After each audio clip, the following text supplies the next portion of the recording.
Hello everyone, welcome back to my channel. तो आज हम लोग स्प्रिंग बोर्ड अकेडमी के टेस्ट सीरीज सॉल्व करेंगे 2023 के, और ये हिस्ट्री के होंगे। और मैंने स्प्रिंग बोर्ड अकेडमी के सर राजीव सर से हिस्ट्री पढ़ा है, जो कि बहुत ही अच्छा पढ़ाते हैं। सो अगर आप लोगों ने नहीं पढ़ा है, so go and must visit Rajeev sir history classes on YouTube, one one spring board academy. I am big fan of him. So let's start. पहला क्वेश्चन है, निम्नलिखित में से कलकत्ता अधिवेशन 1920 में रखे गए असहयोग आंदोलन का विरोध करने वाले नेता थे। तो पहला ऑप्शन है सी आर दास, दूसरा मोतीलाल नेहरू, विपिन चंद्र पाल, मोहम्मद अली जिन्ना। तो इसका आंसर हो जाएगा 1, 3 व 4, मतलब C R Das, Bipin Chandra Pal and Mohammad Ali Jinnah. सितंबर 1920 में कलकत्ता में कांग्रेस के विशेष अधिवेशन में प्रथम बार अंग्रेजों के विरुद्ध सीधी कार्रवाई करने हेतु आंदोलन शुरू करने का निर्णय लिया गया था। इसी के तहत गांधी जी ने असहयोग आंदोलन का प्रस्ताव रखा था। सी आर दास, मोहम्मद अली जिन्ना, विपिन चंद्र पाल ने इस प्रस्ताव का विरोध किया था। मोतीलाल नेहरू ने इस प्रस्ताव का समर्थन किया था। विरोध करने वाले हो गए C R Das, Bipin Chandra Pal and Mohammad Ali Jinnah. दूसरा क्वेश्चन है, वह नीचे दिए गए कथन को देखिए। कथन ई और आर वाला है, स्टेटमेंट बेस्ड क्वेश्चन है। चलिए देखते हैं। कथन ए, 20 अगस्त 1917 को मॉन्टेग्यू ने घोषणा की, भारत में उत्तरदायी सरकार का क्रमिक विकास करना ब्रिटिश उद्देश्य है।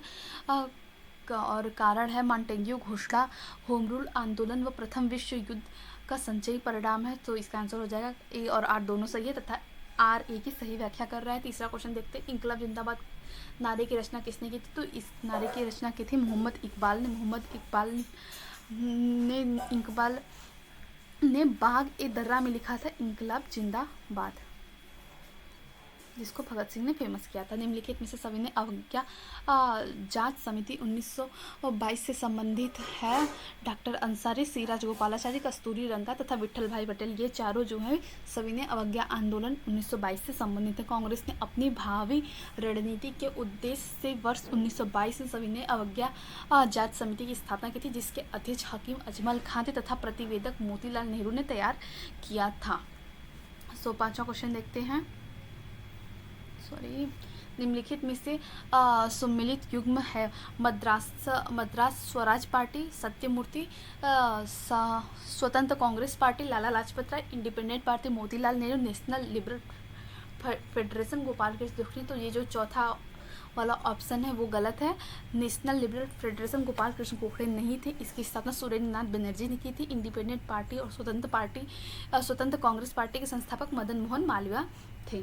झंडा सत्याग्रह 1923 से संबंधित निम्नलिखित कथनों पर विचार कीजिए। यह सत्याग्रह परिवर्तनवादियों ने नागपुर में चलाया था। यह कांग्रेस ध्वज पर प्रतिबंध लगाने के विरुद्ध हुआ था। इस दौरान स्थानीय कांग्रेसियों ने नागपुर चलो का नारा दिया था। उपयुक्त में से दूसरा एंड तीसरा सही है, पहला गलत है। चलिए देखते हैं एक्सप्लेनेशन इसकी। Just a minute. झंडा सत्याग्रह अपरिवर्तनवादियों ने सरदार वल्लभ भाई पटेल तथा विट्ठल भाई पटेल के नेतृत्व में नागपुर में संचालन किया था। मतलब परिवर्तनवादियों ने नहीं, अपरिवर्तनवादियों ने इसका संचालन किया था। निम्नलिखित में से किस वायसराय के सुझाव पर भारतीयों को श्वेत कमीशन से बाहर रखा गया था? लॉर्ड इरविन के सुझाव पर भारतीयों को कमीशन से बाहर रखा गया था, जबकि उस समय ब्रिटिश संसद में लॉर्ड सिन्हा तथा श्री सकलतवाला दो भारतीय सदस्य थे। नेक्स्ट पेज पे मूव करते हैं। प्रिंस एमंग पीस मेकर किसे कहा गया था? प्राइज एमंग पीस मेकर कहा गया था लाला लाजपत राय को। मोतीलाल नेहरू ने लाला लाजपत राय की मृत्यु पर श्रद्धांजलि व्यक्त करते हुए उन्हें प्रिंस एमंग पीस मेकर की उपमा दी थी। भारतीय स्वतंत्रता लीग से संबंधित निम्नलिखित कथनों पर विचार कीजिए। इसका गठन वर्ष 1928 में मोतीलाल नेहरू और सुभाष चंद्र बोस ने मिलकर किया था। इस लीग के अध्यक्ष एस श्रीनिवास अयंगर थे। निम्नलिखित में से कौन सा कथन सत्य है? तो इनमें से कोई भी कथन सत्य नहीं है। भारतीय स्वतंत्रता लीग की स्थापना रास बिहारी बोस ने मार्च 1942 में टोक्यो में की थी। इंडिपेंडेंस फॉर इंडिया लीग के संस्थापक एस श्रीनिवास अयंगर जवाहरलाल नेहरू और सुभाष चंद्र बोस थे। इसके प्रथम अध्यक्ष एस श्रीनिवास अयंगर थे। 10वां क्वेश्चन देखते हैं। इसे सुमेलित करना है। मध्य प्रांत, बिहार, असम, इंग्लैंड। तो देख लेते हैं, आंसर सी है, मतलब मध्य प्रांत। एक मिनट, मध्य प्रांत हो जाएगा सी, कनिंगम, सकुर्ल। बिहार हो जाएगा 4, चौकीदारी कर, बिहार हो जाएगा चौकीदारी कर। असम हो जाएगा, आई एम सॉरी, शायद मैंने गलत कर दिया है टिक। ठीक है, मध्य प्रांत है वन सत्याग्रह, मध्य प्रांत वन सत्याग्रह। एंड असम जो है वो है कनिंघम सर्कुल, असम जो है कनिंघम सर्कुल है। एंड नागालैंड हो जाएगा जियारलंग आंदोलन, एंड नागालैंड हो जाएगा जियारलंग आंदोलन। महात्मा गांधी को मलंग बाबा के इस आंदोलन के संचालन के कारण कहा गया था, तो नमक आंदोलन के संचालन कारण उनको मलंग बाबा की संज्ञा दी गई थी। नूनिया और मलंगी जातियां नामक और सोरा उत्पाद से संबंधित थी। नमक आंदोलन शुरू करने के कारण गांधी जी को मलंग बाबा कहा गया। चलिए चलते हैं नेक्स्ट पेज पे।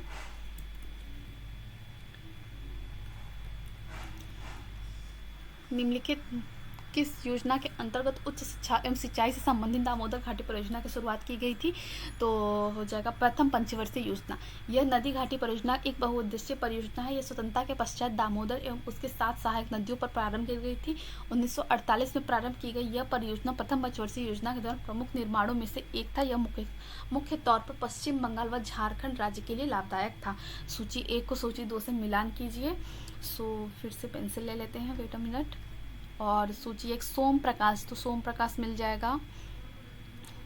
तीसरा ईश्वरचंद विद्यासागर, संपादक थे सोम प्रकाश के संपादक ईश्वरचंद विद्यासागर थे। इंडियन मिरर तो सभी को पता है, देवेंद्रनाथ टैगोर। युगांतर पत्रिका के संपादक हैं बरिंद्रनाथ घोष। एंड नेटिव ओपिनियन संपादक हैं वी.एन. मांडलिक। सोम प्रकाश समाचार पत्र 1859 में ईश्वरचंद विद्यासागर द्वारा बंगला भाषा में कलकत्ता में प्रकाशित किया गया था। इंडियन मिरर समाचार पत्र 1861 में देवेंद्रनाथ टैगोर, केशव चंद्र सेन आदि द्वारा अंग्रेजी भाषा में कलकत्ता में प्रकाशित किया गया था। युगांतर समाचार पत्र 1906 में बरिंद्रनाथ घोष एवं साथियों द्वारा बांग्ला भाषा में कलकत्ता में प्रकाशित किया गया था। नेटिव ओपिनियन समाचार पत्र 1864 में वी.एन. मंडलिक द्वारा अंग्रेजी भाषा में मुंबई में प्रकाशित किया गया था। तो एक बार रिवीजन कर लेते हैं। Som Prakash Ishwarchandra Vidyasagar, Indian mirror Debendranath Tagore, Yugantar Barindranath Ghosh, native opinion V N. Mandlik. राष्ट्रीय आंदोलन में निम्नलिखित घटनाओं को कालानुक्रम व्यवस्थित कीजिए तथा नीचे दिए गए कोड की सहायता से विकल्प चुनिए। तो वेवेल योजना, कांग्रेस प्रांतीय सरकारों द्वारा त्यागपत्र, स्वराज पार्टी का गठन, मुस्लिम लीग की सीधी कार्रवाई। तो इसका आंसर ऑप्शन नंबर ए है। चलिए देखते हैं। तो सबसे पहले वेवेल योजना हुई थी जून 1945 को। कांग्रेस प्रांतीय सरकारों द्वारा त्यागपत्र दिया गया था नवंबर 1939 को। मुस्लिम लीग की सीधा कार्रवाई हुई थी 16 अगस्त 1946 को तथा स्वराज पार्टी का गठन हुआ था 1 जनवरी 1923 को। चलिए 15वें क्वेश्चन पे चलते हैं। पीरालाल आंदोलन से संबंधित निम्नलिखित कथनों पर विचार कीजिए। तो यह पहले सारा पढ़ लेते हैं। यह आंदोलन कर अदा न करने से संबंधित था। पीरालाल। यह आंदोलन यह असहयोग आंदोलन के दौरान कर्नाटक में हुआ था। इसका सचिव चित्रण उन्नाव लक्ष्मी नारायण के तेलुगु उपन्यास मालपल्ली में मिलता है। तो इसका ऑप्शन है केवल 2 सही है। तो यह असहयोग आंदोलन के दौरान कर्नाटक में हुआ था। पीरालाल आंदोलन कर्नाटक में हुआ था। असहयोग आंदोलन के दौरान आंध्र प्रदेश मद्रास प्रांत में पीरालाल आंदोलन हुआ था। प्रमुख नेता दुग्गिरालाल गोपाल कृष्णया थे। तो 16वां देख लेते हैं, कोट मिलाया है। तो चलिए पेंसिल ले लेते हैं। बी.आर. अम्बेडकर जो है तो उनकी पुस्तक थी Pakistan or the partition of India. तो ए का हो जाएगा 4। ठीक है, राजेंद्र प्रसाद का है इंडिया डिवाइडेड। राजेंद्र प्रसाद का है इंडिया डिवाइडेड। मौलाना अबुल कलाम आज़ाद, इनका है इंडिया विंस फ्रीडम। मौलाना सॉरी मैं गलत मिला थी। India wins freedom.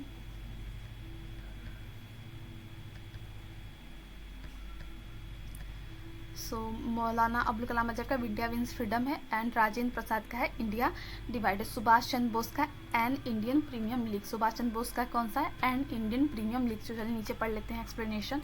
Pakistan or the partition of India, यह पुस्तक डॉक्टर भीमराव अम्बेडकर द्वारा लिखी गई थी, यह 1945 में प्रकाशित हुई। इंडिया डिवाइडेड, यह पुस्तक डॉक्टर राजेंद्र प्रसाद द्वारा लिखी गई थी, यह 1946 में प्रकाशित हुई थी। इंडिया विंस फ्रीडम, यह पुस्तक मौलाना अबुल कलाम आजाद द्वारा लिखी गई थी, यह 1959 में प्रकाशित हुई थी। एन इंडियन पिलग्रिम, यह पुस्तक सुभाष चंद्र बोस द्वारा लिखी गई थी, यह 1937 में प्रकाशित हुई थी। निम्नलिखित कथनों में से सत्य कथन का चयन कीजिए। बनारस में सेंट्रल हिंदू कॉलेज की स्थापना एनी बेसेंट ने की थी। भारत में होम रूल आंदोलन का श्रेय एनी बेसेंट को दिया जाता है, तो इसमें न तो मतलब कोई भी कथन असत्य नहीं है, कोई भी कथन असत्य नहीं है। बनारस में सेंट्रल हिंदू कॉलेज की स्थापना एनी बेसेंट ने की थी। भारत में होम रूल आंदोलन का श्रेय श्रीमती एनी बेसेंट को ही जाता है। बनारस में सेंट्रल हिंदू कॉलेज की स्थापना एनी बेसेंट ने की थी 1898 में। एनी बेसेंट एक आयरिश महिला थी जिन्होंने आयरलैंड के होम रूल आंदोलन से प्रेरित होकर 1914 में भारत में होम रूल आंदोलन की शुरुआत की। स्वामी विवेकानंद से संबंधित निम्नलिखित कथनों पर विचार कीजिए। इन्होंने न्यूयॉर्क के वेदांत सोसाइटी की स्थापना की थी। सुभाष चंद्र बोस ने इन्हें आधुनिक राष्ट्रीय आंदोलन का आध्यात्मिक पिता कहा। रविन्द्रनाथ टैगोर ने इन्हें सृजन की प्रतिभा कहा। तो इसमें सत्य कथन है उपयुक्त सभी, मतलब इसमें तीनों ही कथन सत्य हैं। तो स्वामी विवेकानंद ने 1893 में विश्व धर्म सम्मेलन में भाग लेने हेतु शिकागो अमेरिका की यात्रा की। नवंबर 1894 में न्यूयॉर्क शहर में वेदांत सोसाइटी की स्थापना हुई। IISc बेंगलुरु से संबंधित निम्नलिखित कथनों पर विचार कीजिए। यह 1909 में CV रमन के प्रयासों से स्थापित हुआ था। इसके प्रथम भारतीय निर्देशक जमदेश जी टाटा थे। तो इसमें एक और दोनों कथन असत्य, क्योंकि जमदेश जी टाटा के प्रयासों से 1909 में भारतीय विज्ञान संस्था बेंगलुरु में स्थापित हुआ। भारतीय वैज्ञानिक सर CV रमन IISc के पहले भारतीय निदेशक थे। सो ये करंट अफेयर से था। इन कोसपार से संबंधित निम्नलिखित कथनों का परीक्षण करते हुए असत्य विकल्प को छांटिए। इसकी स्थापना वर्ष 1962 में की गई थी। इसके प्रथम अध्यक्ष डॉक्टर होमी जहांगीर भाभा थे। 15 अगस्त 1959 को यह संस्थान इसरो के रूप में परिवर्तित हुआ। इनमें से कोई नहीं, तो ऑप्शन बी करेक्ट है। इनकोस्पर के प्रथम अध्यक्ष डॉक्टर विक्रम साराभाई थे। निम्नलिखित में से असुमेलित युग्म को चुनिए। तो देखिए, केंद्रीय खाद्य प्रौद्योगिकी अनुसंधान संस्थान मैसूर में है, central drug research institute Lucknow में है, नेशनल मेट्रोलॉजिकल लेबोरेटरी पुणे में, एंड केंद्रीय ग्लास एंड सेरेमिक अनुसंधान कोलकाता में। तो इसमें से एक असत्य है, तो चलिए देखते हैं कौन सा असत्य है। तो option C, National Metrological Laboratory Pune में है। चलिए तो नेक्स्ट देखते हैं 22वां क्वेश्चन। निम्नलिखित में से असुमेलित युग्म है। भिलाई इस्पात कारखाना सोवियत संघ में है, राउरकेला इस्पात कारखाना जर्मनी, एंड दुर्गापुर इस्पात कारखाना ग्रेट ब्रिटेन। तो इनमें से कोई भी असत्य नहीं है, सभी एकदम सत्य हैं। तो इनका देखिए, ये पंचवर्षीय योजना के दौरान स्थापित की गई थी, सो ये बहुत ज़्यादा इंपॉर्टेंट हो जाता है। चलिए इनका स्थापना वर्ष भी देख लेते हैं। भिलाई इस्पात कारखाना छत्तीसगढ़ 1955 में सोवियत संघ के द्वारा। दुर्गा इस्पात कारखाना पश्चिम बंगाल 1959 में ग्रेट ब्रिटेन द्वारा। राउरकेला इस्पात कारखाना उड़ीसा में 1959 में जर्मनी द्वारा। मॉन्टेग्यू चेम्सफोर्ड अधिनियम 1919 के प्रावधानों में निम्नलिखित में से सम्मिलित विकल्प नहीं है। सो पहले पूरा पढ़ ही लेते हैं, फिर देखते हैं। क्योंकि सम्मिलित नहीं है, that's not important for us. जो सम्मिलित है वो हम लोगों के लिए इम्पॉर्टेंट है। सो ऑप्शन एक उच्चायुक्त की नियुक्ति की गई थी जिसका मुख्यालय भारत में था। गवर्नर जनरल की परिषद में 3/8 सदस्य भारतीय होने का प्रावधान था। एंग्लो इंडियन को पृथक निर्वाचन का अधिकार दिया गया था। प्रांतों में द्वैत शासन स्थापित किया गया था। तो इसमें से सम्मिलित नहीं है, तो ऑप्शन ए हो जाएगा। एक उच्चायुक्त की नियुक्ति की गई थी जिसका मुख्यालय भारत में था, तो उच्चायुक्त का मुख्यालय लंदन में था, भारत में नहीं था। चलिए 24वां क्वेश्चन देखते हैं। बॉम्बे योजना संबंधित थी, तो बॉम्बे योजना संबंधित थी, आर्थिक विकास से संबंधित थी। 1944 में भारत के 8 बड़े उद्योगपतियों ने आर्थिक विकास का एक दस्तावेज तैयार किया था जिसे बॉम्बे योजना कहा जाता है। निम्नलिखित में से कौन सा युग्म सम्मिलित नहीं है? तो प्रार्थना समाज, गोविंद रानाडे, वेद समाज, आत्माराम पांडुरंग, धर्म समाज, राधाकांत देव, सत्य शोधक समाज, ज्योतिबा फूले। तो इसमें ऑप्शन बी असुमेलित है, क्योंकि वेद समाज जो है श्रीधरालु नायडू व शिवनाथ मुल्दियर ने किया था। चलिए आइए 26वें क्वेश्चन पे चलते हैं। केशव चंद्र सेन के संदर्भ में कथनों की सत्यता की जांच करें। सो पहला ऑप्शन है भारतीय ब्रह्म समाज का गठन, मैत्री संघ की स्थापना, बाल विवाह को सैद्धांतिक रूप से गलत मानकर भी व्यवहारिक रूप से नहीं अपनाया, इंडियन मिरर समाचार पत्र प्रकाशित किया।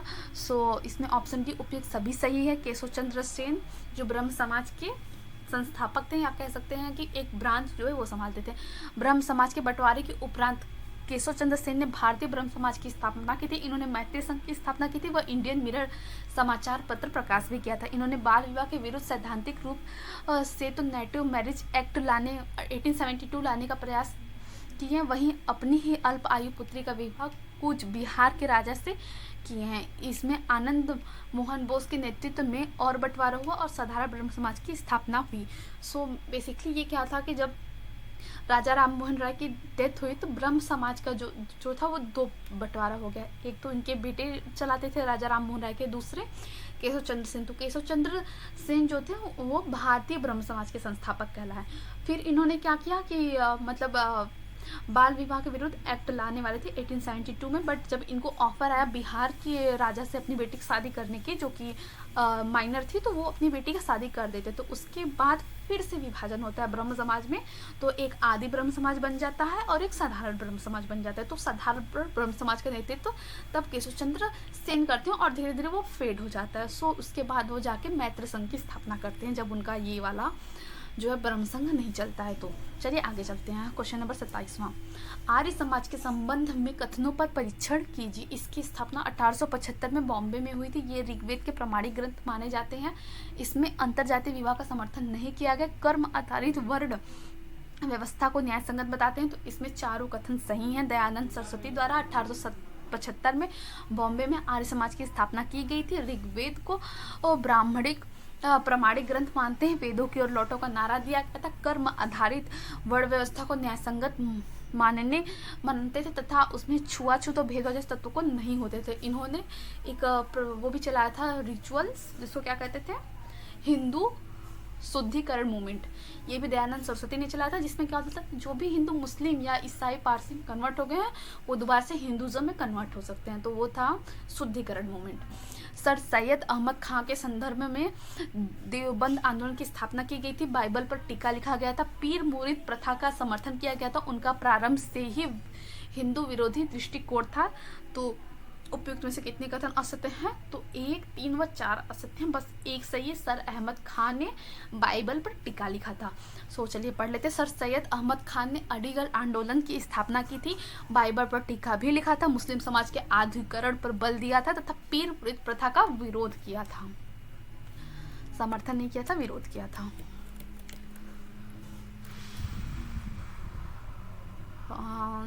प्रथा का विरोध किया था। आरंभ हिंदू मुस्लिम भाईचारे के समर्थन, परंतु बाद में एकता के धुर विरोधी हो गए थे। 2 पत्रिका प्रकाशित की थी, तहजीब उल अफखाल एंड राजभक्त मुसलमान। सो चलिए फुल पेज पहले ले लेते हैं लेआउट में। ऑल इंडिया वुमेन कॉन्फ्रेंस के संदर्भ में कथनों की जांच करें। तो इसका गठन 1927 में किया गया था। मार्गरेट कर्जिशन द्वारा इसका गठन किया गया था। पहला सम्मेलन पुणे में हुआ था। महारानी चिमनाबाई गायकवाड़, सरोजनी नायडू व कमला देवी चट्टोपाध्याय इसकी सदस्य थे। तो उपयुक्त में से सभी कथन सही हैं। ऑल इंडिया वुमेन कॉन्फ्रेंस की स्थापना 1927 में की गई थी। मार्गरेट कर्जिशन द्वारा इसका गठन किया गया था। पहला सम्मेलन पुणे में हुआ था। महारानी चिमनाबाई गायकवाड़, सरोजनी नायडू व कमला देवी चट्टोपाध्याय इसकी सदस्य थी। चलिए 30वां क्वेश्चन पढ़ते हैं। डी के कर्वे के संबंध में निम्नलिखित कथनों पर विचार कीजिए। तो पहला ऑप्शन है, इन्होंने 1899 में विधवा आश्रम की स्थापना की थी। सत्यार्थ प्रकाश नामक पत्रिका प्रकाशित की थी। ये विधवा पुनर्विवाह संघ के सचिव थे। स्वयं ने भी विधवा से विवाह किया था। सो इसमें देखिए कि ऑप्शन दूसरा जो है सत्यार्थ प्रकाश, तो ये सत्यार्थ प्रकाश सबको पता है कि किसकी रचना है। सो इसको तो पहले ही कर लीजिए कट। सो अगर आप दूसरा कट कर लेंगे तो ऑटोमेटिक आपका आंसर निकल के आ जाएगा। सो ऑप्शन सी है पहला, तीसरा व चौथा क्वेश्चन सही है। डी के कर्वे ने 1899 में विधवा आश्रम की स्थापना की थी। विधवा पुनर्विवाह संघ के सचिव थे, साथ ही स्वयं ने भी विधवा से विवाह किया था। 1906 में डी के कर्वे ने बम्बई में भारतीय महिला विश्वविद्यालय की स्थापना की थी। सत्यार्थ पत्रिका गुजराती भाषा में करसोनदास मंजली ने निकाली थी। निम्नलिखित को सुमेलित कीजिए। लाला लाजपत राय, मदन मोहन मालवीय, महात्मा गांधी, मोहम्मद अली कोमरडे।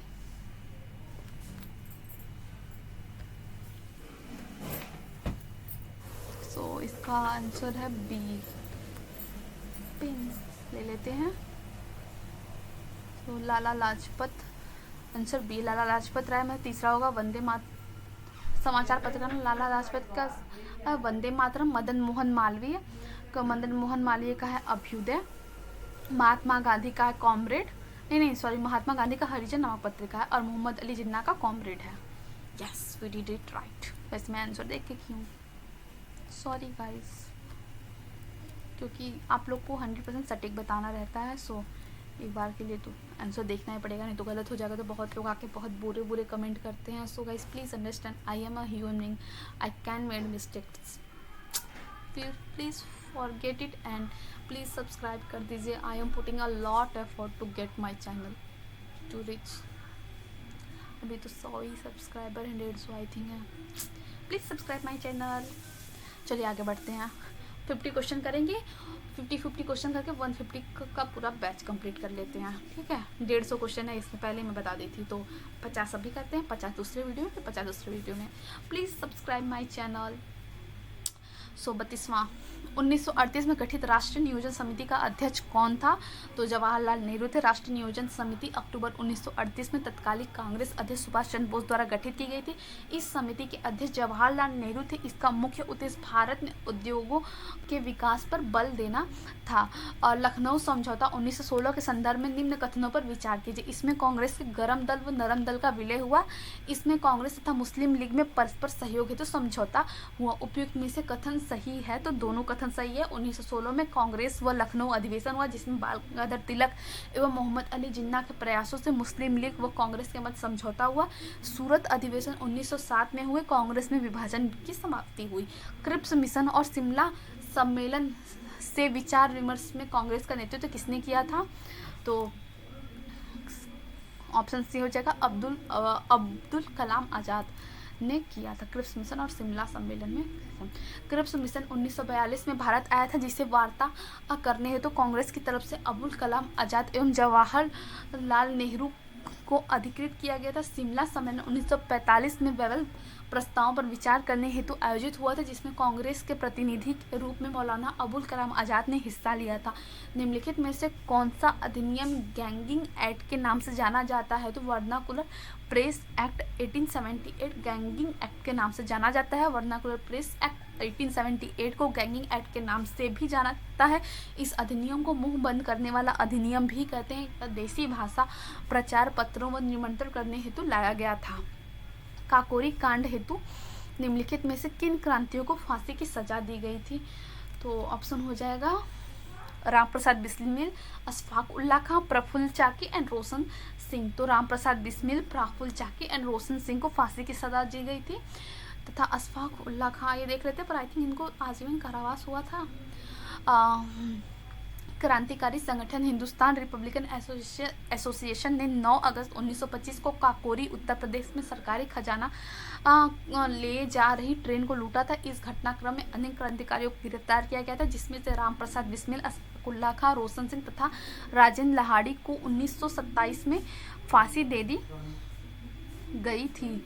अच्छा, प्रफुल्ल चाकी एवं खुदीराम बोस ने 1908 में अंग्रेजी न्यायाधीश किंग्सफोर्ड की हत्या का प्रयास किया था, जिसमें किया था। उसके स्थान पर दूसरा अधिकारी मारा गया था। इस प्रकरण में प्रफुल्ल चाकी ने पुलिस से बचने के लिए आत्महत्या कर ली थी एवं खुदीराम बोस को फांसी दी गई थी। तो सॉरी गाइस, मैंने अशफाक उल्ला शायद बोल दिया था, जबकि प्रफुल्ल चाकी होगा। प्रफुल्ल चाकी ने आत्महत्या किया था और खुदीराम बोस को फांसी दी गई थी। और Khudiram Bose is the youngest one who get hanged by the British first time in India by revolting against him,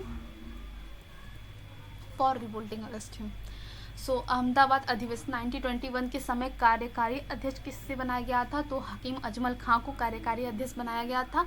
Ahmedabad अधिवेशन 1921 के समय कांग्रेस अध्यक्ष CR दास ही थे, किंतु उन्हें जेल में होने के कारण हकीम अजमल खां को कार्यकारी अध्यक्ष बनाया गया था। भारत के राष्ट्रीय गीत वंदे मातरम को पहली बार कांग्रेस के किस अधिवेशन में तथा कब गाया गया था? तो कलकत्ता अधिवेशन में 1896 में गाया गया था। वंदे मातरम गीत बंकिम चंद्र चट्टोपाध्याय द्वारा संस्कृत भाषा में लिखा गया था। वंदे मातरम को सर्वप्रथम 1896 में कांग्रेस के कलकत्ता अधिवेशन में गाया गया था। भारत का पहला समाचार पत्र कौन सा है? तो बंगाल गजट भारत का पहला तो बंगाल गजट 1780 में प्रकाशित हुआ था। जेम्स ऑगस्ट हिक्की द्वारा निम्नलिखित कथनों पर विचार कीजिए। सुभाष चंद्र बोस ने अंडमान व निकोबार द्वीप समूह को क्रमशः शहीद व स्वराज द्वीप नाम दिए थे। सुभाष चंद्र बोस की मृत्यु 1945 में जापान में हुई थी। तो दोनों कथन नहीं सही है। अच्छा, केवल एक सही है, क्योंकि 1945 में नहीं हुई थी, क्योंकि उनकी मृत्यु भी गोपनीय है। वो देख लेते हैं। नवंबर 1943 में जापानी सेना ने अंडमान और निकोबार आजाद द्वीप समूह को सौंप दिए थे। सुभाष चंद्र बोस ने इस द्वीपों का नाम शहीद और स्वराज रखा था। अगस्त 1945 में तवाइन में हवाई दुर्घटना के कारण सुभाष चंद्र बोस की मृत्यु हो गई थी। सो आई थिंक कंट्रोवर्सी का सोल्यूशन ए दिया गया है, but this might be right. 41 देखते हैं। पहले पेंसिल ले लें क्योंकि ये मिलान वाला है। दीवाने अर्ज की स्थापना की थी, तो हो जाएगा ए का 4 बलबन ने। दीवाने अर्ज की स्थापना बलबन ने की थी। दीवाने वकूफ़ की स्थापना जलालुद्दीन खिलजी ने की थी। दीवाने रियासत की स्थापना अलाउद्दीन खिलजी ने की थी। एंड दीवाने खैरात की स्थापना फिरोज शाह तुगलक ने की थी। सो एक्सप्लेनेशन में और ज़्यादा क्लियर हो जाएगा। दीवाने अर्ज बलबन द्वारा स्थापित किया गया। दीवाने वकूफ़ जलालुद्दीन खिलजी द्वारा स्थापित किया गया था। अच्छा, असुमिलित युग्म को पहचानना है तो हुमायूं का मकबरा मिर्जा गियास बेग ने बनाया था। ताजमहल उस्ताद अहमद लाहौरी ने बनाया था। न्याय की जंजीर जहांगीर के शासनकाल में हुआ करती थी तथा नीलोफर बाग बाबर ने बनाया था।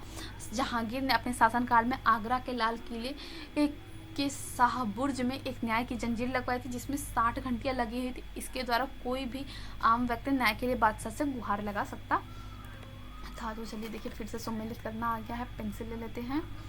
क्या है? गुरु नानक का जो है लंगर प्रथा शुरुआत किए थे। गुरु नानक लंगर प्रथा की शुरुआत किए थे। गुरु अंगद गुरुमुखी लिपि की शुरुआत किए थे। गुरु गोविंद सिंह खालसा पथ की शुरुआत किए थे। गुरु अर्जुन देव आदि ग्रंथ का संकलन किए थे। गुरु नानक सिख धर्म के प्रथम गुरु एवं संस्थापक माने जाते हैं। इन्होंने सामाजिक समरसता को बढ़ावा देने के लिए सहभोज मतलब लंगर प्रारंभ किया, जिसे गुरु अंगद ने लोकप्रिय बनाया। गुरु अंगद ने उत्तर भारतीय लिपियों के सामंजस्य में गुरुमुखी लिपि विकसित की थी। गुरु अर्जुन देव ने प्रमुख सिख गुरुओं की शिक्षाओं का संकलन आदि ग्रंथ के रूप में करवाया था। गुरु गोविंद सिंह ने 1699 में खालसा पंथ की स्थापना की थी। देखिए, फिर से मिलानी है। सूची 1 को सूची 2 से मिलाए। विद्वान एवं संप्रदाय, तो शंकराचार्य जो थे स्मृति संप्रदाय के थे। शंकराचार्य स्मृति संप्रदाय। रामानुजाचार्य श्री संप्रदाय। दादूलाल दयाल निपक संप्रदाय एंड निम्बकाचार्य सनक संप्रदाय। तुलसीदास निम्नलिखित में से असुमेलित बताना है। तुलसीदास रामचरितमानस, कबीर बीजक, गुरु नानक जपते, सूरदास कवितावली। तो मुझे गुरु नानक में थोड़ा डाउट है, क्योंकि तुलसीदास रामचरितमानस, कबीर बीजक, चलिए देखते हैं ऑप्शन डी हो गीतावली। कवितावली तुलसीदास जी की रचना है। ये गलत हो गया, मतलब गुरु नानक जुबू जी सही है। रामानंद के संदर्भ में निम्नलिखित कथनों पर विचार कीजिए। उत्तर भारत में भक्ति आंदोलन का प्रवर्तन माना जाता है। हिंदी में उपदेश देने वाले पहले संत थे। इनके सभी शिष्य पुरुष थे, कोई भी महिला शिष्य नहीं थी। तो केवल 2 सही है। हिंदी में उपदेश देने वाले पहले संत। उत्तर भारत में भक्ति आंदोलन के प्रचार प्रसार का श्रेय रामानंद को है। अच्छा, केवल 2 जो 2 कथन सही है, मतलब अब चाहे जो भी हो सकता है, लाइक यूपीएससी टाइप वाला बना दिया है इस बार। उत्तर भारत में भक्ति आंदोलन के प्रचार प्रसार का श्रेय रामानंद को है। हिंदी भाषा में उपदेश देने वाले प्रथम संत थे, जिन्होंने आंदोलन की लोकप्रियता बढ़ी। इसमें महिला शिष्य पद्मावती और सूरसरी थी। तो देखिए फिर से मिलान आ गया, सूफी संत तथा संप्रदाय सिलसिला। तो पहला है कुतुबुद्दीन बख्तियार काकी, तो चिश्ती सिलसिला है। बहाउद्दीन जाकिरिया, तो ये हो जाएगा सुहरावर्दी सिलसिला। एंड मियाँ मीर हो जाएगा कदरिया सिलसिला। एंड बरूरुद्दीन समरकंदी हो जाएगा फिरदौसी सिलसिला। तो कुतुबुद्दीन बख्तियार काकी चिश्ती सिलसिला से संबंधित है। बरूरुद्दीन समरकंदी फिरदौसी सिलसिला से। मियाँ मीर कादरिया सिलसिला से। बहाउद्दीन जाकिरिया सुहरावर्दी सिलसिला से संबंधित है। स्प्रिंग बोर्ड वाला लगता है कि एकदम यूपीएससी का पेपर देख के ठान ही लिया है कि oh my god UPSC level का पेपर बनाएंगे, सेम उसी टाइप का। खानका, तो एक minute, I must have to visit.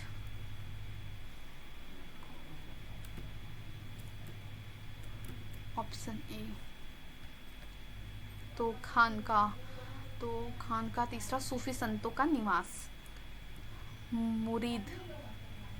मुरीद का चौथा, सूफी शिष्य को मुरीद कहते हैं। खानका सूफी संतों का निवास कहते हैं। बेसरा कहते हैं शरीयत में विश्वास नहीं करने वाले को बेसरा कहते हैं। और शर्मा कहते हैं सांगीतिक कार्यक्रम को। सूफी संतों में निवास स्थान को खानका कहा जाता है। मुरीद सूफी संतों और से शिष्यता ग्रहण करने वालों को कहा जाता है। बेसरा शरीयत में विश्वास नहीं करने वालों को कहा जाता है। समा संगीतीय कार्य को कहा जाता है। शेख पीर मुर्शिद सूफी धर्मगुरु हैं। रक्स नृत्य होता है। आरिफ पूर्ण सूफी शिष्य को कहा जाता है आरिफ। विजयनगर साम्राज्य के संदर्भ में निम्नलिखित कथनों पर विचार कीजिए। मंदिर स्थापत्य की प्रोविदा शैली प्रचलित थी, जो द्रविड़ शैली का ही रूप था। गंगा देवी ने मुद्रा विजयम ग्रंथ लिखा। विजयनगर की राज्य भाषा तेलुगु थी। तो केवल 1 और 2 सही है। कथन 1 सही है। गोपुरम मंदिर स्थापत्य के प्रमुख अंग बन गए हैं और अत्यधिक विशाल गोपुरम को राया गोपुरम कहा जाता है। अमान मंडप देवताओं की पत्नी का पृथक मंदिर व कल्याण मंडप प्रोविदा शैली की प्रमुख विशेषता थी। प्रोविदा शैली के प्रमुख मंदिर हैं हाजाराम मंदिर देवराय द्वितीय द्वारा बनाया हुआ, विठल स्वामी मंदिर कृष्णदेव राय द्वारा बनाया हुआ। मुद्रा विजयम ग्रंथ की लेखिका गंगा देवी कुमार कंपन की पत्नी थी। विजयनगर की राज्य भाषा कन्नड़ थी। इसके अधिकतम अभिलेख भी कन्नड़ भाषा में ही मिलते हैं। विजयनगर साम्राज्य में तेलुगु भाषा का अत्यधिक विकास हुआ था। 5वां देखिए फिर से मिलान है। मिलान, भाई मुझे मिलान इस लेवल का नहीं आता, स्पेशल राजस्थान का, सो मैं आंसर यूज टू कर ले रही हूँ।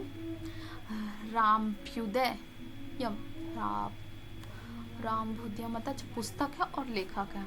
सो रामभुद्यम के हो जाएंगे राजू रामचंद। और परिजात हरड़ के हैं नंदी तिम्मन।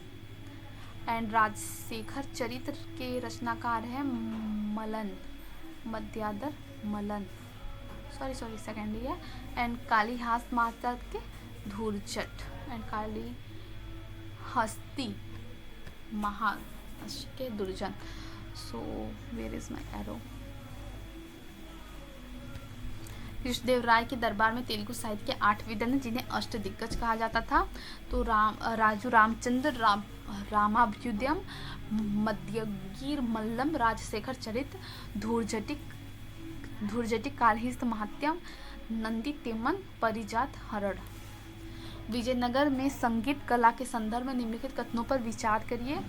तो सायड ने संगीत पर पुस्तक संगीत सार लिखी थी। देवनारायण द्वितीय के दरबारी विद्वान लक्ष्मी नारायण ने संगीत स्वरोदय नामक पुस्तक लिखी थी। तो एक और कथन दोनों सही है। राम आमात्य ने स्वरमेल कलानिधि नामक संगीत पुस्तक लिखी थी। लेओपच्छी मंदिर के संदर्भ में निम्नलिखित कथनों पर विचार कीजिए। यहाँ नदी की सबसे बड़ी एकाश्मक प्रतिमा है। इस मंदिर की चित्रकला लेपाक्षी चित्रकला विजयनगर साम्राज्य से संबंधित है। इस मंदिर के प्रतिसर स्तंभों में संगीतमय स्वर निकलते हैं।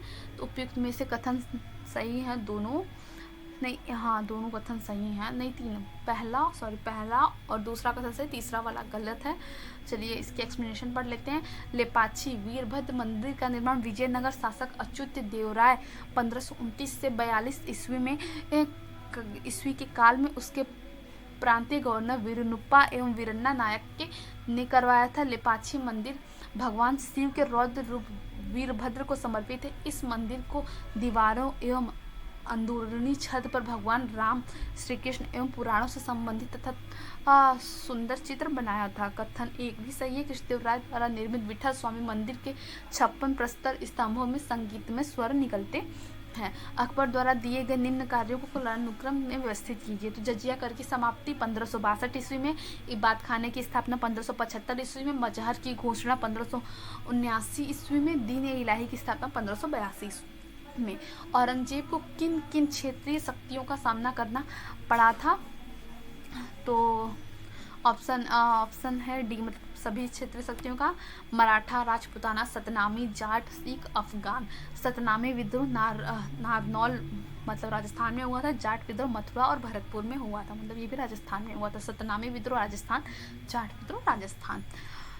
शासक एंड मनसबदारी की प्रमुख विशेषता। तो अकबर जो मनसबदारियों की अकबर मनसबदारों की श्रेणियाँ: जहांगीर, 2 अस्पा व सिहस्पा प्रणाली। शाहजहां वेतन के अनुपात में सैनिकों दायित्वों में कटौती की अनुमति। औरंगजेब मसरूद। अकबर के समय मनसबदारों व जात व सवार के आधार 3 श्रेणियों में विभाजित थे। प्रथम श्रेणी के मनसबदार, जात व सवार की संख्या। द्वितीय श्रेणी के मनसबदार, सवार पद की संख्या जात से कम किंतु जात से आधे से अधिक। तृतीय श्रेणी के मनसबदार, सवार पद की संख्या जात के आधे से भी कम। जहांगीर 2 अस्पा मनसबदार को सवार पद के दुगने घोड़े रखने पड़ते थे। सिंह अस्पा मनसबदार को सवार पद के तिगुने घोड़े रखने पड़ते थे। यह व्यवस्था मनसबदारों का वेतन बढ़ाए बिना उनके सैनिक उत्तरदायी बढ़ाने हेतु की गई थी। शाहजहां हासिलदामी, वास्तविक लगान वसूली व जमादामी, निर्धारित भू राजस्व के जाय अंतर के समाधान हेतु यह व्यवस्था लागू की गई थी। इसके लिए मासिक अनुपात के आधार पर जागीरों की व्यवस्था की गई थी। औरंगजेब मसरूद व्यवस्था, युद्ध के समय सवार पद में अस्थायी वृद्धि। क्वेश्चन नंबर 56 है बिगोज। तो बिगोज हो जाएगा वैदिक देवता। बेसनगर विदिशा हो जाएगा भागवत धर्म। एहोल हो जाएगा महाभारत युद्ध।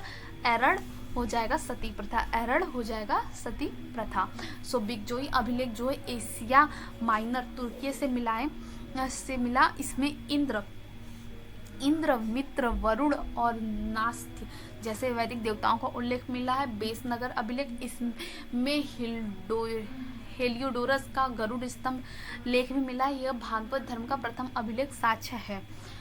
एहोल अभिलेख चालुक्य के शासक पुलकेशिन द्वितीय का अभिलेख, लेखक रवि कीर्ति। इसमें कालिदास भारवी महाभारत युद्ध शक व कली संवत का विवरण मिला है। एरड़ अभिलेख गुप्त शासक भानुगुप्त का अभिलेख मिला है। सर्वप्रथम सती प्रथा का साक्ष्य मिला है। तो 57 चित्रकार एवं प्रमुख विशेषता। तो बसवान का जो है घोड़े के साथ मुंजन का चित्र। उस्ताद मसूर का है साइबेरिया सारस का चित्र। अबुल हसन का है असंख्य गिलहरियों का चित्र। एंड दौलत का है छवि चित्रण में निपुण। बासवान मुगल सम्राट अकबर के समय का उत्कृष्ट चित्रकार था, जबकि उस्ताद मसूर, अबुल हसन, दौलत जहांगीर के समय के प्रमुख चित्रकार थे। और ये भी है कि जहांगीर के समय जो प्रकृति चित्रण का वो हुआ था विकास। चलिए, अगर आप लोग बोर नहीं हो रहे हैं तो मैं 65 क्वेश्चन तक कंप्लीट कर देती हूँ आज। ध्रुपद गायिका के विकास में सबसे ज़्यादा योगदान किस संगीतकार का है? तो तानसेन का है। ग्वालियर के राजा मानसिंह तंवर ने ध्रुपद गायिका आरंभ की। अकबर के दरबार में इसका और अधिक विकास तथा इसमें विशेष योगदान तानसेन का है। निम्नलिखित में से कौन सी विशेषताएं हुमायूं के मकबरे की हैं? तो चारबाग शैली, ये तो है ही। समसमिति, लाल बलुआ पत्थर का प्रयोग, पीए एत्रा दुरा। तो मुझे बस पहला पता था, चारबागी समिति एंड समसमिति। तो चलिए आंसर देखते हैं। ए है, मतलब पहला, दूसरा और तीसरा। चारबागी शैली, समसमिति, लाल बलुआ पत्थर का प्रयोग। हुमायूं के मकबरे की विशेषता है। हुमायूं के मकबरे की प्रमुख विशेषता चारबाग शैली, 4 दीवारी, समसमिति, लाल बलुआ पत्थर का प्रयोग इत्यादि है। पीए दत्रा दैरा का पहली बार प्रयोग एतमाद उद दौला के मकबरे में किया गया था, जो जहांगीर कालीन है। किसको जहांगीर ने नादिर उल अस्र की उपाधि दी थी? तो उस्ताद मंसूर को दी थी। उस्ताद मंसूर फूलों एवं पक्षियों के चित्रण में उत्कृष्ट चित्रकार थे। इसे जहांगीर द्वारा नादिर उल अस्र की उपाधि दी गई थी। नीचे दिए गए सातवाहन शासकों को सही कालक्रम में व्यवस्थित कीजिए।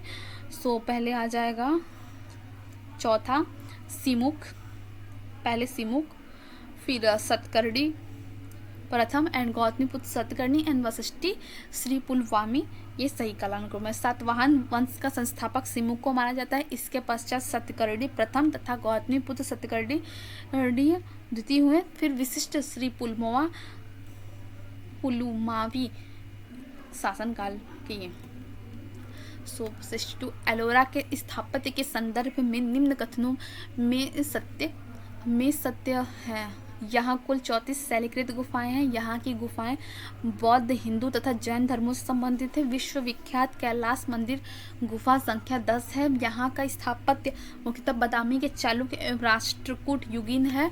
प्रसिद्ध कैलाश मंदिर कृष्ण प्रथम ने बनवाया था। तो इसका आंसर है डी की पहला, दूसरा, चौथा, पांचवा। मतलब यहाँ का स्थापत्य अच्छा तीसरा।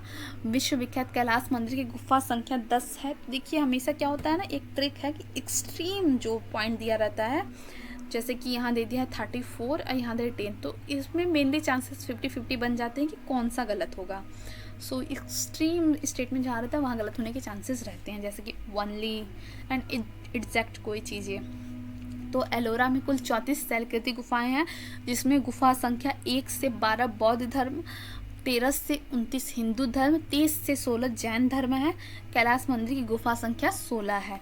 निम्नलिखित में से कौन सा युग में सुमेलित नहीं है? विल्हन, विक्रमांक देवचरित्र, जैनांक पृथ्वीराज विजय, वाकपतिराज गौडवहो, भास, अविंत सुंदरी कथा। तो ऑप्शन डी असुमेलित है, क्योंकि अविंत सुंदरी कथा संस्कृत भाषा में दीन द्वारा लिखित है। भास द्वारा स्वप्न वासुदेवता नाटक लिखा गया है। अधोलिखित कलाकृतियों में से कौन सी मोहनजोदड़ो में प्राप्ति नहीं हुई है? तो बी बलुआ पत्थर का पुरुष धड़ मोहनजोदड़ो से प्राप्त नहीं हुआ है। बलुआ पत्थर का पुरुष धड़ की मूर्ति हडप्पा से प्राप्त हुई है, और मोहनजोदड़ो से पशुपति मुहर, बैठी मुद्रा में पुरुष मूर्ति अथवा पुरोहित कांस्य की नीति प्राप्त हुई है। सूची 1 को सूची 2 से मिलान करना है। तो मुग्ध का हो जाएगा जौ, ब्रीही का हो जाएगा चावल, इच्छू का हो जाएगा गन्ना, एंड यौ का हो जाएगा I think I messed up. मुग्ध का हो जाएगा मूंग, अच्छा मुगध का मूंग हो जाएगा, ब्रीही का हो जाएगा चावल, इच्छू का हो जाएगा गन्ना, एंड यव का हो जाएगा जौ। निम्नलिखित में से कौन सा कथन सही नहीं है? त्रिपिटक बौद्ध धर्म के प्राचीनतम ग्रंथ हैं। अभिधम पिटक में मूलतः उन्हीं विषयों पर चर्चा मिलती है जिन विषयों पर सूत पिटक में मिलती है। विनय पिटक में बुद्ध की शिक्षाओं में अंतर्हीन दार्शनिक अवधारणाओं का संकल्प है। सूत पिटक के 5 नायिका हैं। तो ऑप्शन सी सही नहीं है। विनय पिटक में बुद्ध की शिक्षाओं में अंतर्निहित दार्शनिक अवधारणाओं का संकलन है। बौद्ध धर्म में कुल 3 पिटक है। विनय पिटक तथा सूत पिटक की रचना पहली बौद्ध संगीति में हुई थी तथा अभिधम पिटक की रचना तृतीय बौद्ध संगीति में हुई थी। विनय पिटक में बौद्ध भिक्षुओं के नियमावली व आचार विचार का उल्लेख है। अभिधम पिटक में बौद्ध धर्म तथा सूत पिटक में जातक कथाओं के माध्यम से दर्शन का उल्लेख है। पल्लव वास्तु के विषय में निम्नलिखित में से कौन सा कथन सही नहीं है? पल्लव वास्तुकला के अवशेष मामल्लपुरम से प्राप्त हुए हैं। पल्लव वास्तुकला के अवशेषों में गुहा मंदिर, एकाश्मक मंदिर व संरचनात्मक मंदिर सम्मिलित है। पल्लव मंदिर अजंता व एलोरा के मंदिर की तुलना में छोटे व कम जटिले हैं। पल्लव कालीन 9 रथ के मंदिर मिले हैं, जिनमें से 6 बांस बने रथ मंदिर पांडवों व उनकी पत्नी के हैं। तो 1, 2 और 3 सही हैं, चौथा गलत है। तो महाबलीपुरम में पल्लव कालीन 8 रथ मिले हैं, जिनमें से 5 रथ मंदिर पांडवों से संबंधित हैं, ना कि 6 रथ।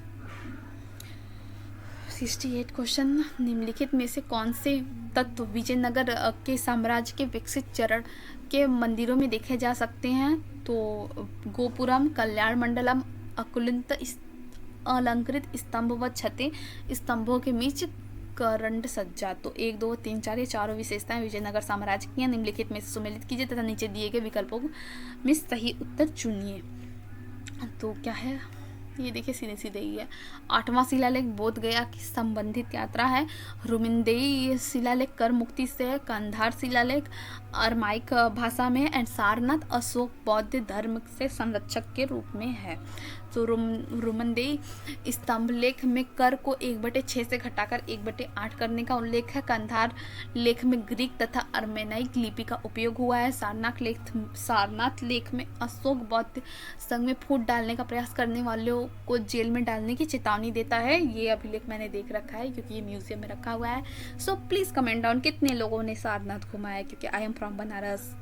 एक लाइक तो बनारस के नाम पे बनता ही है। प्लीज़ सब्सक्राइब कर दो भाइयों और बहनों। निम्नलिखित में से सर्वप्रथम किसमें चारों वर्णों के कर्तव्यों का उल्लेख है? तो ऐत्रेय ब्राह्मण में चारों वर्णों के। तो that's all for 70 question and बाकी के रिमेनिंग क्वेश्चन हम लोग दूसरे वीडियो में देखेंगे। Thanks for watching, bye bye, हर हर Mahadev. And please do like, subscribe and comment your opinion कि मुझे इंग्लिश में भी पढ़ना चाहिए या एक बार इंग्लिश पढ़ूँ या एक बार हिंदी में पढ़ूँ। Whatever your opinion, please write down in comment section and please support me. I want to grow. Thanks for watching. Bye bye.